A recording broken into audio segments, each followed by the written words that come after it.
नमस्कार, मैं हूं स्वाति रायना। जैसा लोगों को उम्मीद थी उसी के मुताबिक आरबीआई ने लोन मॉरेटोरियम की अवधि को 3 महीने और बढ़ा दिया है।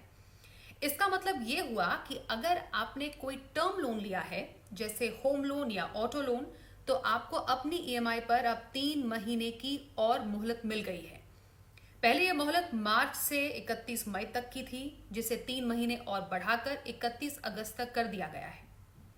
पर यह समझने और गौर करने वाली बात जरूर है कि इसका मतलब ये नहीं है कि मार्च से अगस्त तक की 6 किस्तें आपसे नहीं ली जाएंगी। दूसरा ये कि इस दौरान जो भी ब्याज बनेगा उस पर आपको बाद में ब्याज भी देना होगा।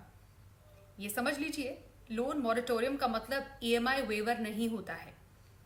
अब आपके पास विकल्प क्या है, ये समझते हैं। ईएमआई टालने पर 6 महीने के इकट्ठा हुए ब्याज को आप टर्म लोन में बदल सकते हैं।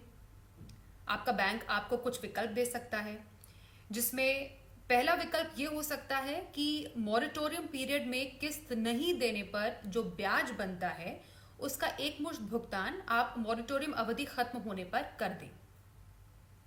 दूसरा विकल्प आपके लिए यहां पर यह बनता है कि मॉरेटोरियम अवधि के दौरान जो भी ब्याज आपका बनेगा उसे लोन की बाकी रकम में जोड़ दिया जाए और उसे बची हुई ईएमआई में बराबर से बांट दिया जाए।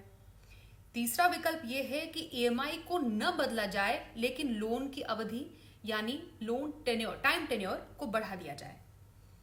चौथा विकल्प ही है वो ये कि आप पहले की ही तरह सामान्य तौर पर अपनी ईएमआई कटने दें।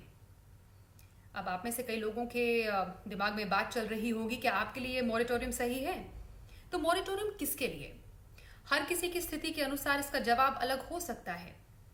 जैसे जिन कर्जदारों की आय पर लॉकडाउन से ज्यादा फर्क नहीं पड़ा है, उन्हें अपनी ईएमआई समय पर देनी चाहिए। लेकिन अगर आपकी आय प्रभावित हुई है तो आप मॉरेटोरियम को चुन सकते हैं। पर आपको यह भी याद रखना है कि आप जो ईएमआई टालेंगे उस पर मोहलत अवधि के दौरान तो आपको कुछ नहीं देना होगा, लेकिन उस रकम पर ब्याज लगेगा और बाद में आपको चुकाना भी होगा, यानी आपके कर्ज की लागत बढ़ेगी। इसलिए यह ध्यान रखिए कि इस मोहलत की भी अपनी एक कीमत है। जो भी फैसला लें सोच समझ कर लें, अपनी स्थिति के हिसाब से लें। अपना ख्याल रखिए। नमस्कार।